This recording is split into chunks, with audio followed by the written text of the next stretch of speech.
한 3일 전에 1만 시간의 법칙이라는 책이 나왔는데 이 책의 내용 중에 한 가지 특별한 것이 있습니다. 김연아와 안철수 그리고 스티브 잡스의 공통점이 무엇인지 아십니까? 여러분이 김연아와 안철수 씨는 잘 아시죠?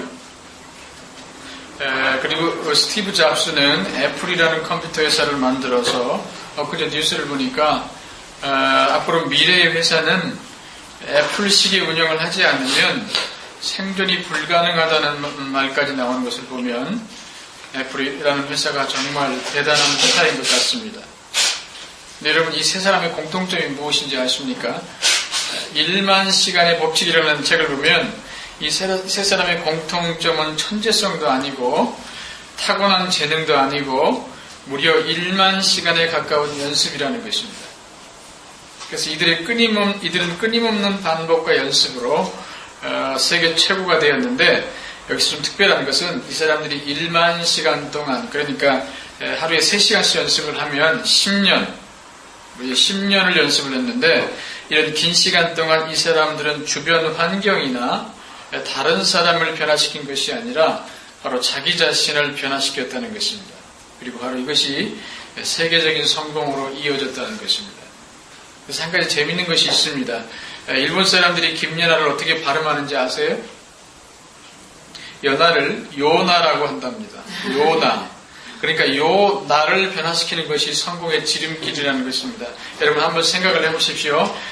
김연아 선수가 요즘에는 세계적인 스타지만 불과 10년 전만 해도 피겨에 불모진 우리나라에서 그것도 아주 이름 없는 선수가 엄마가 빚을 내서 가져온 돈으로 해외 전지훈련도 하고 코치를 구하지 못해서 혼자 연습하다가 수없이 넘어지기도 하고 이런 상황에서 김연아가 어떻게 외부의 상황을 변화시킬 수 있었겠습니까? 주변 환경만 따지고 있었다면 어떻게 세계적인 선수가 될 수 있었겠습니까? 신앙도 여러분, 그래서 이런 상황에서 김연아가 할 수 있는 것은 오직 자기 자신을 변화시켜서 세계 최고의 기량으로 만드는 방법밖에 없었습니다. 아무도 나를 기억해 주지 않죠. 아무도 나를 주목해 주지 않죠. 그러나 10년 동안 준비하는 거예요. 어느 날 세계적인 수준에 올라가 있는 거죠. 그래서 우리나라 빙상 관계자들의 눈에 들고 국제대회에서 입상도 좀 하고 그래서 서서히 세계 무대로 도약할 준비를 하게 된 것입니다. 여러분 신앙도 마찬가지입니다. 우리 한국교회가 제일 크게 오해하고 있는 것은 신앙이 자기를 변화시키는 것이 아니라 외부 환경을 변화시키는 것으로 생각하고 있다는 것입니다. 그래서 우리는 요나처럼 물고기 뱃속에서 물고기를 치워달라고 그렇게 말합니다. 내가 지금 물고기 뱃속에 들어있어요. 굉장히 역겹고 살기 힘들어요. 그래서 좀 치워달라고. 그래서 하나님 나만 왜 이렇게 또 우리 교회만 왜 이렇게 비참하게 하십니까? 하나님 지금 이 세상 돌아가는 걸 좀 보십시오. 한국교회가 돌아가는 모습을 보세요. 하나님 도대체 뭐가 옳은 것입니까? 하나님 왜 그렇게 침묵하고 계십니까? 이것은 여러분의 고백이 아니라 지난 한 주간의 제 고백이었습니다. 그래서 아주 큰 시험에 들 뻔하다가 다시 정신을 차리고 지금 이 말씀을 전하고 있는 것입니다. 제가 지난주에 개척교회 목사님들을 대상으로 부모교육 세미나를 하고 왔습니다. 근데 인천에 있는 어떤 목사님이 그러더군요. 자기 교회는 전도지 한 장 돌리기도 힘든데 인천에 있는 어떤 큰 교회는 동양 최대 교회를 목표로 하면서 그 전도 대상자에게 정수기를 한 대 선물하는 바람에 정수기가 얼마인지 모르겠습니다만 자기 교회는 어떻게 해볼 도리가 없다는 것입니다. 교회가 얼마나 부자면 전도 대상자에게 정수기를 선물하겠습니까? 우리는 이렇게 부유한 교회는 더욱 부유하게 되고 가난한 교회는 더욱 가난하게 되는 것을 보면서 현재 이 세계에서 일어나는 일들에 대해서 또 우리 한국교회가 돌아가는 모습에 대해서 아주 큰 분노를 느낄 수 있지만 우리의 신앙은 여기서 한 발자국 더 나가야 됩니다. 그래서 좀 더 큰 스케일로 신앙의 세계와 이 우주를 볼 수 있어야 됩니다. 여러분 이렇게 우리 주변의 환경이 우리를 압박할 때 그래서 내 인생의 의미와 정체성에 아주 큰 위협을 느낄 바로 그때 하나님이 변화시키기를 원하시는 것은 이 세상이 아니라 바로 우리 자신이라는 것입니다. 그래서 하나님이 물고기 뱃속에서 변화시키려고 했던 것은 물고기가 아니라 바로 요나였어요. 요나서 1장 2절에서 3절을 보십시오. 1장 2절에서 3절 같이 읽겠습니다. 너는 일어나 저 큰 성읍 니네로 가서 그것을 쳐서 외치라. 그 악독이 내 앞에 그러나 유다가 여호와의 말씀을 피하고 일어나 다시스로 도망하려 하며 요바로 내려갔더니 마침 다시스로 대항하는 그를 만난지라. 여호와의 말씀을 피하여 함께 다시스로 내려오고 전거를 두고 배에 올랐더라. 여러분, 이때 이스라엘은 아주 잔인하기 짝이 없는 강대국 아수르의 지배를 받고 있었습니다. 그리고 니느웨는 바로 아수르의 수도입니다. 그럼 한번 생각해 보십시오. 아수르는 이스라엘의 철천지 원수입니다. 그리고 주변 민족을 약탈하는 이 아수르의 정책이 얼마나 잔인한지, 아수르는 주변 민족을 정복하면 완전히 말살 정책을 펴서, 예를 들면 저기 시베리아에 있는 사람들을 우리나라에 갖다 놓고 또 우리나라 사람들을 시베리아에 갖다 놔서 완전히 서로 혼혈 민족이 되게 해서 다시는 어떤 저항이나 독립을 못하도록 그렇게 말살 정책을 폈기 때문에 이 아수르는 세계 역사에서 그 유래를 찾아보기 힘든 폭력 집단이었습니다. 이렇게 잔인한 사람들이 없었어요. 그리고 이 사람들은 전쟁이 끝나면 자기들이 정복한 나라에서 그 전리품을 챙겨가는데 그 중에는 커다란 창에 적군의 시체를 그 입에서 엉덩이까지 이렇게 한꺼번에 꿰뚫어가지고 창에다 그걸 끼고 가는 그런 것도 있었습니다. 그래서 이 아수르는 요나가 도저히 이해할 수도 없고 용납할 수도 없는 거대한 기득권 세력입니다. 자신의 신앙 양심으로, 자신의 그 심정으로는 도저히 용서할 수 없는 악의 세력일 뿐만 아니라 요나가 이 사람들에게 공유를 베풀 것이 아니라 오히려 심판의 대상입니다. 그것도 아주 냉혹한 심판이 필요한 사람들이죠. 그런데도 이런 요나를 하나님은 어디에 집어넣으십니까? 바로 복수의 칼을 갈게 하시는 것이 아니라 물고기 뱃속에 집어넣으십니다. 그리고 그 어두컴컴한 곳에서 하나님이 이 세상을 다스리는 원리와 하나님을 믿는 신앙의 의미에 대해서 다시 생각하게 만드십니다. 여러분, 지금 우리가 요나의 물고기 뱃속에 있습니까? 한번 생각해 봅시다. 그래서 요나가 깨달은 것이 무엇입니까? 우리가 믿는 신앙은 철저하게 주변 환경이나 타인을 겨냥해서 있는 것이 아니라 바로 우리 자신을 겨냥해 있다는 것입니다. 바로 이것이 우리가 전 세계적인 폭력과 억압 속에서도 또 기독교 안에 있는 아주 잔인한 부익부 빈익빈 현상에 대해서도 분노하지 않고 하나님의 또 다른 세계를 볼 수 있는 눈을 가질 수 있는 방법입니다. 여러분, 지금 이 생각은 너무나 중요합니다. 그래서 우리가 그동안 하나님을 신실하게 섬기려고 노력해왔으면서도 아직까지는 하나님의 큰 대접을 받지 못하고, 그렇죠? 우리가 하나님에게 대접받는 게 있습니까? 많죠. 그러나 눈에는 보이지 않습니다. 우리가 노력한 만큼의 열매도 없고, 또 무엇보다도 하나님이 우리를 이름 없는 것과 비천한 것과 곤고한 것과 외로운 상태에 내버려 두시는 것과 이 세상을 지배하는 지배세력부터 완전히 배제된 것 같은 그런 극한 상실감을 한꺼번에 다 해결할 수 있는 신학적인 원리와 깨달음입니다. 여러분, 예를 들어서 신앙이 우리의 주변 환경을 변화시키는 것이라면, 그래서 교회를 개척한 지 한 3년 만에 교인수가 100명은 돼야 되고, 신앙이 하나님을 믿어도 정말 불순하게 믿는 그런 사람들을 심판하는 것으로 나타나야 된다고 생각해 보십시오. 그러면 우리는 평생 동안 하나님은 왜 내 환경을 변화시켜 주지 않나? 하나님은 왜 불순한 의도를 가지고 하나님을 이용하는 사람들을 처벌하시지 않나? 하는 이런 두 가지 질문에 시달리게 됩니다. 그러면서 우리는 죽어도 변화되지 않는 우리의 환경, 죽어도 심판을 받지 않는 기독교 내의 이익 집단을 받아들이지도 못하고, 그렇다고 용서하지도 못하고, 그래서 우리의 모든 에너지를 하나님의 이 이상한 침묵에 빼앗겨버리는 일이 일어나게 됩니다. 하나님의 침묵이 우리에게 이해가 안 돼요. 하나님의 이름을 도용해서 수많은 자신들의 이익을 챙기는 사람들을 처벌하시지 않는 것에 대해서 우리는 용납이 안 됩니다. 그러나 여러분, 신앙이 우리 주변의 환경이나 타인을 겨냥해 있지 않고 철저하게 우리 자신을 겨냥해 있다고 한번 생각해 보십시오. 그러면 바로 여기서부터 해결의 실마리가 보이기 시작하고 우리가 하나님의 모든 침묵으로부터 자유로워질 수 있는 길이 있습니다. 왜냐하면 우리의 주변 환경은 변화시킬 수 없지만 나는 변화시킬 수 있고 타인은 변화시킬 수 없지만 바로 나는 변화시킬 수 있기 때문입니다. 바로 여기에 기독교 신앙의 모든 능력과 핵심이 들어있습니다. 그래서 오늘 말씀 요나서 2장 3절과 4절을 보십시오. 3절과 4절 같이 읽겠습니다.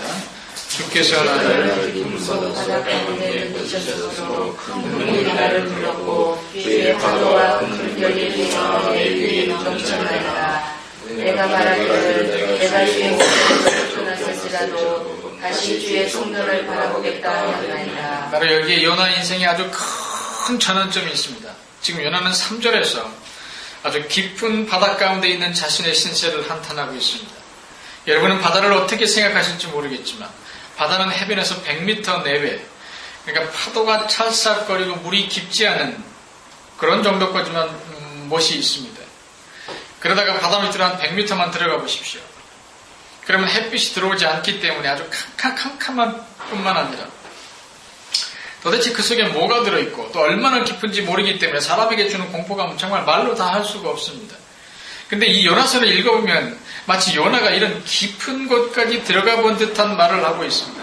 여기 참 희한한 장면이 나옵니다. 여러분 5절 말씀을 보십시오.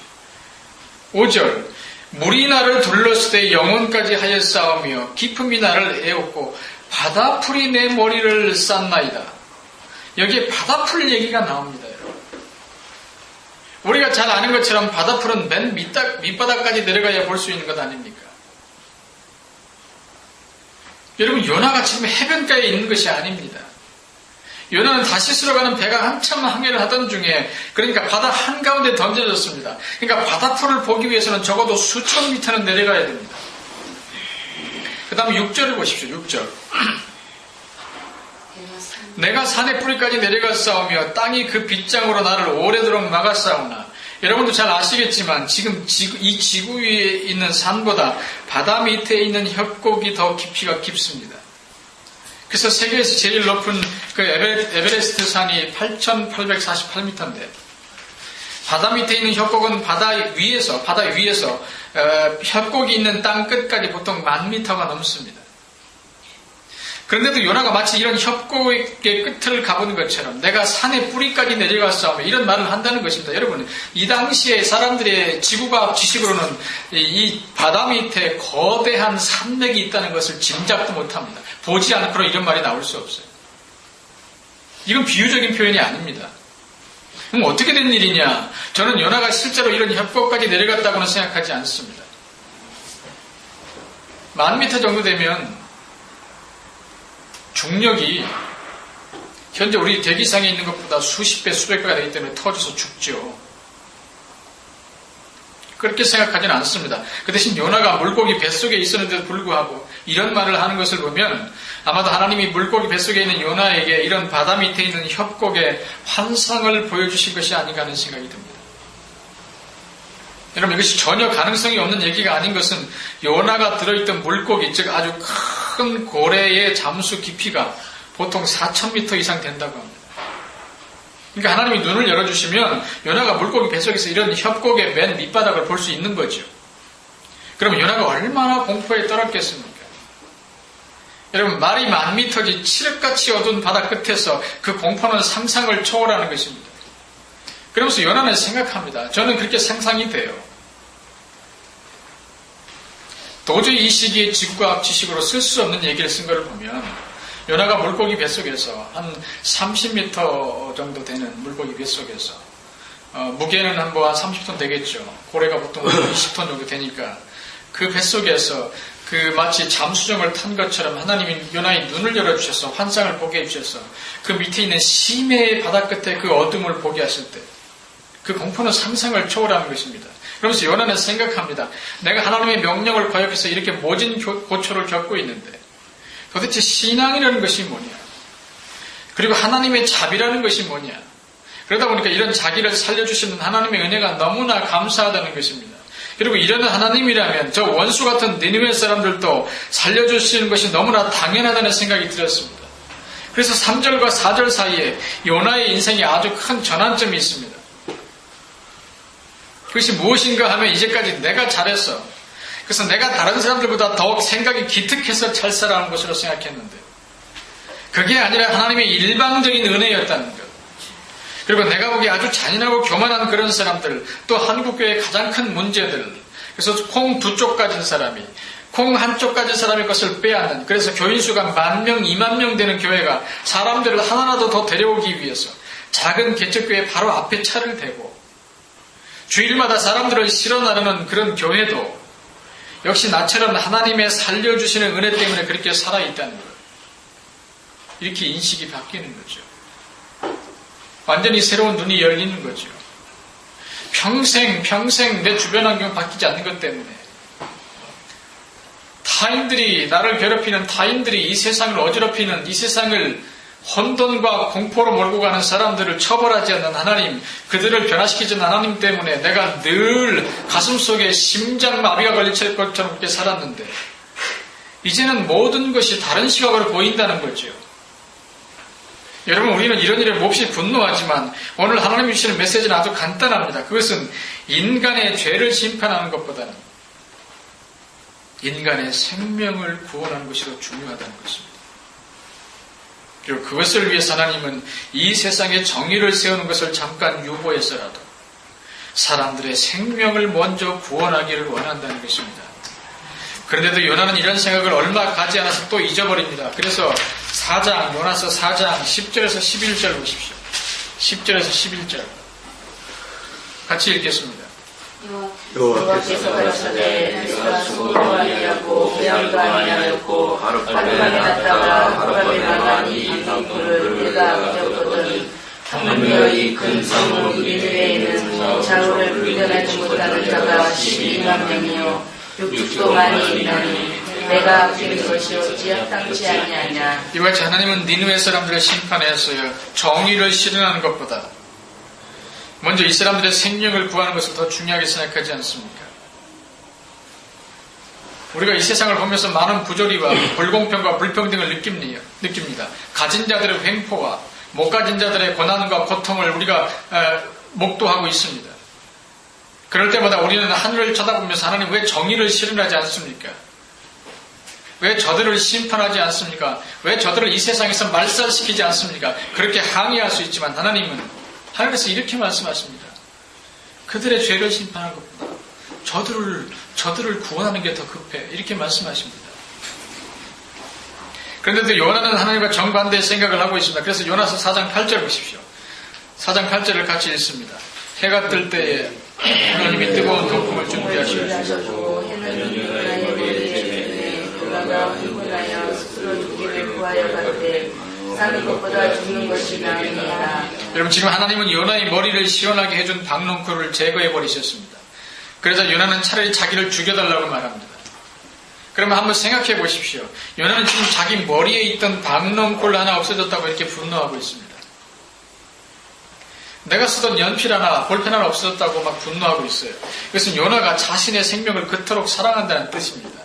박농쿨 하나만 없어져도 아주 분노할 정도로 자신의 생명을 그토록 사랑한다는 뜻입니다.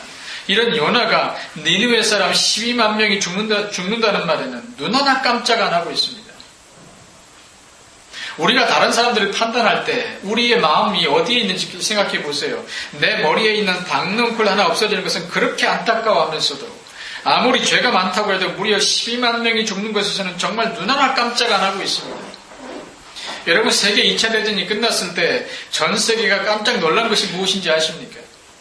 그것은 유태인 600만 명을 가스실에서 아주 잔인하게 죽인 히틀러의 친위대원들이, 그 히틀러의 친위대원들 전쟁이 끝나고 그들이 다 도망가고 숨었죠. 그래서 그들을 끝까지 추적해보니까 정말 놀라운 장면을 사람들이 목격하는 것입니다. 이 친위대원들이 그렇게 잔인하게 사람들을 죽였던 사람들이 정작 자기 집에서는 자기 자식의 손에 피 한 방울 나는 것도 안타까워하는 그런 사람들이었다는 것입니다. 그래서 집에서 자기 자식이 손에 가시라도 찔리면 그것이 안타까워서 붕대를 감아주고 손을 호호 불어주던 그런 사람들, 그런 사람들이 추적자들의 눈에 들어왔어요. 그러니까 이런 사람들이 정작 유태인들의 수용소에 와서 아주 태연하게 사람들을 가스해서 죽이는 그런 두 얼굴을 가지고 있었다는 것입니다. 이와 같이 내 개인과 가족에게 속한 이런 작은 것 하나라도 아주 살갑게 챙기던 그런 사람들이 정작 타인의 생명에 대해서는 냉혈함도 그런 냉혈함이 없을 정도로 무감각해지는 것이 우리 인간들의 모습입니다. 이게 우리의 모습이에요. 내 생명은 끔찍하게 아끼면서 타인은 1000명, 2000명, 10,000명이 죽어 넘어져도 아무 관심이 없는 것입니다. 오늘 내가 몸이 아프면 병원에 가서 약을 지어먹고 내 가족이 아프면 정말 비상이 걸리죠. 그러나 IT에서 30만 명이 죽어도 우리는 눈 하나 깜짝 안 하는 것입니다. 지금 요나도 자신이 아닌 타인에 대해서는 이런 생명 경시 현상을 보이고 있습니다. 그렇다면 이런 모순은 왜 생길까요? 그것은 요나가 이 세상에 정의를 세우는 것만 중요하게 생각하고 그것보다 더 중요한 그 사람들의 생명을 구원하는 일에는 별로 관심이 없었기 때문입니다. 제가 이것이 없었어요, 여러분.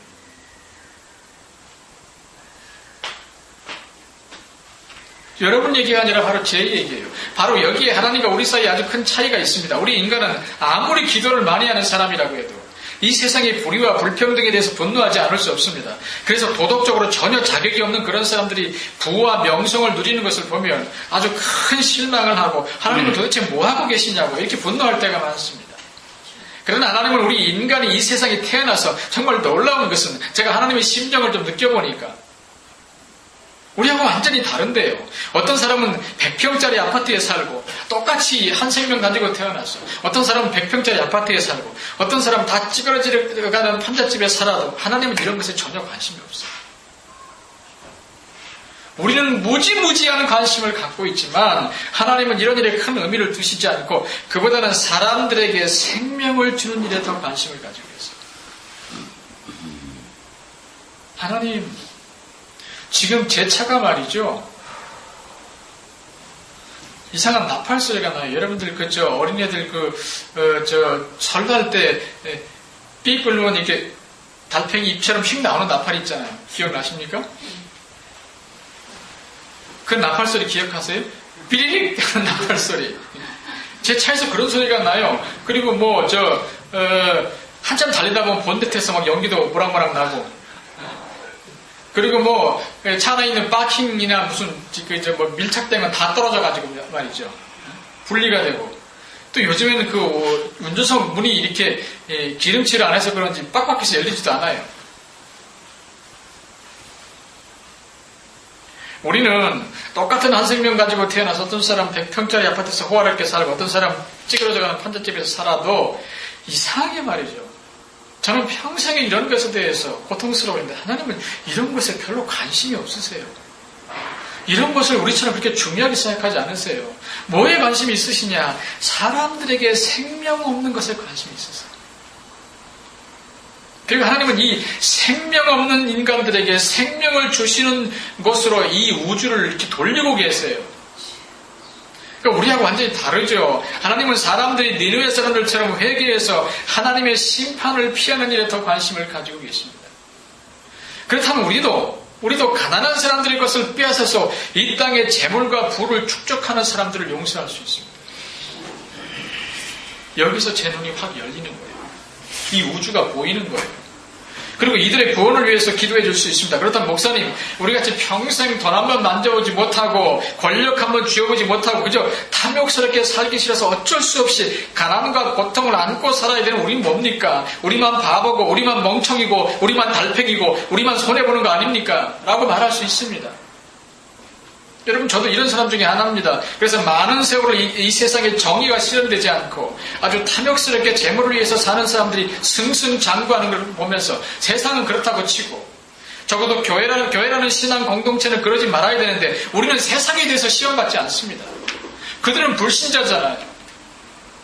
오늘 오면서 얘기했는데 반석이가 그러더군요. 불신자가 두 가지 뜻이 있다. 예수 안 믿는 불신자, 절에 다니는 불신자. 이해가 안 되시죠? 절에 다니는 사람들이 불을 믿는 신자라니까요. 제가 꼭 해석을 해드려야 됩니까? 한 번에 못 알아들으십니까? 우리 세상에 대해서 시험받지 않아요. 원래 세상 사람들을 우리가 별로 그렇게 기대하지 않으니까 어떻게 살든지 우리 관심이 없습니다. 근데 교회라는 신앙 공동체는 그러지 말아야 되는데 교회 안에서 벌어지는 인본적이고 세속적인 일에 우리가 상처를 받는 거예요. 하나님은 왜 저걸 그냥 놔두시나? 그러니까 이 세상에서 말씀대로 진리의 말씀대로 살리는 사람이 없지 이렇게 말할 수밖에 없는 이런 것들이 있는 것을 보면서 마음 한쪽에 저는 쓴뿌리와 고통을 가지고 살았던 것이 사실입니다. 여러분 이때 요나를 한번 생각해 보십시오. 요나에서 하나님이 말씀하시는 신학은 우리의 그 한계와 우리의 좁은 생각을 뛰어넘는 우주적인 것입니다. 여러분 요나가 아무리 하나님의 명령에 순종하지 않았다고 해도 요나는 이스라엘의 선지자입니다. 그래서 평생을 하나님을 위해 가난하고 궁핍하게 살았던 사람입니다.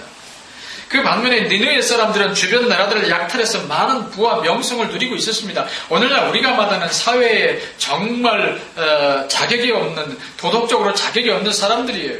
그렇다면 우리 기준으로는 하나님의 심판에 우리 니느웨에 떨어져서 신앙을 지키기 위해서 핍박을 받은 사람들의 한을 풀어주는 일이 일어나야 됩니다. 근데 여기 가서 복음을 전하라고 하니까 요나가 뒤로 넘어가는 것입니다.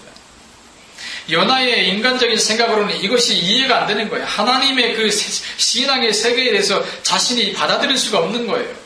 그래서 하나님의 살아계심을 보여주고 우리가 생각하기에는 참된 진리의 말씀을 간직하고 살려는 사람들이 상대적인 박탈감을 느끼는 그런 일은 일어나지 않아야 됩니다. 그런데도 제가 요나서를 읽으면서 한편으로는 놀라고 또 충격을 받은 것입니다. 하나님은 우리가 이 땅에서 어떤 명예를 얻고 사람들에게 어떤 대접을 받고 이런 일에 별로 관심이 없어요. 하나님은 이런 일을 우리처럼 그렇게 중요하게 생각하지 않으십니다. 그 대신 하나님은 회개하지 않아서 곧 심판당할 이 세상에 생명 없는 사람들에게 관심이 있으십니다. 왜냐하면 우리에게는 생명이 있지만 그 사람들에게 생명이 없기 때문이죠. 하나님이 하늘에서 보실 때 그렇습니다. 너희가 지금 교회를 개척한 2년, 3년째 데려가서 100명, 200명 되지 않는다고 실망하냐? 힘들어하냐? 나는 그런 게 그렇게 중요한 것 같지 않다. 왜? 너희는 생명이 있지 않냐? 너희는 참된 진리의 말씀을 가지고 있지 않냐? 참된 진리의 말씀이 없어서 고통당하는 사람들, 그래서 하나님의 심판을 자초하는 사람들이 더 불쌍한 거야. 하나님이 보실 때는 우리가 이 땅에서 잠깐 사는 동안 돈을 얼마를 가지고 집을 어떤 집에서 살고 자동차를 어떤 것을 타고 이런 것은 하나님은 그렇게 높게 평가하시지 않아서 하나님 보실 때는 좀 떨어져가는 낙엽에 스쳐 지나가는 바람이에요. 그러니까 하나님 보실 때는 우리가 평가할 때는 그게 중요하지만 하나님 보실 때는 아무것도 아닌 거죠. 왜요? 하나님이 보실 때는 그런 거는 스쳐 지나가는 바람이니까 하나님의 눈에는 생명이 있는 자는 다이아몬드 보석처럼 귀하고 생명 없는 자는 천박하고 천한 것으로 보이는 것입니다. 그러니까 우리가 더 부유한 사람이니까 하나님은 우리 같은 생명을 가지지 못한 사람들이 안타까우십니다. 우리가 이 눈으로 보면 우리가 이 땅에서 당하는 초라함, 비천함 이게 아무것도 아니라는 것입니다. 여러분 요나의 소원이 아니어도 니느웨는 주전 610년에 바벨론에 의해서 완전히 폐허가 됩니다. 그리고 지구상에서 완전히 사라졌습니다. 그러면 그 안에 있는 어린애도 다 죽었고 애기 된 부인들도 다 죽었고 나이 많은 노인도 다 죽었고 또 힘이 있든 없든 니느웨라는 딱지가 붙은 사람은 다 죽었습니다. 아주 나라 전체가 몰살을 당했습니다. 바로 이런 일들이 있기 때문에 하나님은 니느웨 사람들이 이 땅에서 누리는 그런 부귀영화에 아주 잠깐 누리다가 가는 그런 부귀영화에 하나님 분노하지 않으세요. 그건 별거 아닙니까? 하나님이 뭐에 관심이 있는가 하면 이들의 가련함과 이들의 생명 없음과 이들의 심판을 자초하는 마음과 이들이 열린 무덤으로 들어가는 발걸음을 더 안타깝게 여기셨습니다. 이제 우리가 가진 것이 얼마나 소중한지를 알아야 됩니다. 저는 이 요나서를 읽으면서 하나님이 우리에게 주신 생명의 길이 얼마나 소중한지를 알게 되었습니다. 우리 이 땅에 있는 많은 부자들처럼 그렇게 호의호식하거나 명예를 가지거나 세상 사람들을 지배할 수 있는 권력은 없습니다. 우린 평생 그런 것을 안 가질 것입니다. 그러나 우리에게는 하나님이 주시는 생명의 길이 있습니다. 그리고 제가 다음 주에 계속 설교하겠지만 하나님을 향해서 가는 완성의 길이 있습니다. 그러므로 우리는 교회 부흥이나 또는 숫자의 개념에서 완전히 자유로워야 됩니다. 제가 지난주에 아주 큰 시험에 빠질 뻔했습니다. 그래서 한국교회를 섬기고 싶다든지 아니면 또 뭐 한국교회를 염려한다든지 이런 사치스러운 일은 이제 그만두고 그저 우리 교회만 좀 키워서 나도 좀 무시 안 당하고, 나도 좀 어깨에 힘을 좀 주고, 제가 밤새도록 강의를 준비해서 정말 내 심혈을 짜고 고혈을 짜서 강의를 준비해서 가도 사람들이 별로 고마운 줄도 모르고 말이죠. 그래서 아예 한국교회를 섬기는 일을 그만두려고 했습니다. 아직도 이것을 심각하게 고민하고 있지만, 내가 내 교회 많이 잘 키워가지고 내가 대접받고 내가 무시한다고 그렇게 살지, 내가 뭐 하려고 그 한국 교회를 내가 섬기려고 하느냐. 그 사람들이 그렇게 눈물을 흘리면서 고마워하는 것도 아닌데 내가 뭐 하려고 이렇게 쓸모없는 일을 하느냐. 네, 하나님이 이 요나서를 읽으면서 문득 저에게 이런 질문을 주셨습니다. 네가 정말 사람들을 사랑하느냐? 한국 교회가 아니라 그 안에 있는 사람들을 사랑하느냐? 그리고 네가 네 자신을 위해 존재하느냐? 네 자신의 자존심과 유익을 위해서 존재하느냐? 네가 평생 나를 위해 산다고 해놓고 이제 와서 네 지분을 찾고 네 몫을 찾고 나를 위해 그저 이름 없이 살다가 죽는 것은 못하겠느냐? 이 세상에서 정말 나를 위해 아무것도 바라지 않고 그저 하나님의 참된 말씀을 소유한 것으로 만족할 사람이 그렇게도 없느냐?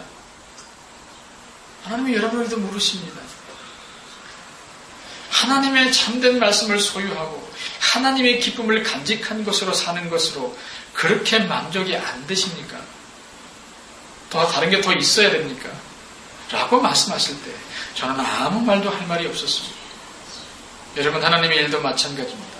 우리는 하나님의 일을 전 세계에 복음을 전하고 아주 큰 교회를 짓고 이런 것으로 생각하지만 성경이 말하는 신앙은 그런 것이 아니라 먼저 내 자신을 변화시켜서 하나님의 형상으로 살고 그래서 하나님이 우리 안에 들어와 계실 만한 그런 모습으로 변화시키는 것입니다. 우리가 평생 동안 해야 될 일이 바로 이런 일들입니다. 이것을 기억하시고 하나님의 참된 말씀을 소유한 하나님의 사람으로 만들어지는 일에 여러분의 모든 희망을 두시고 그 안에서 만족하고 그 안에서 기쁨을 누리면서 살아가는 여러분이 되시기를 바랍니다. 아멘.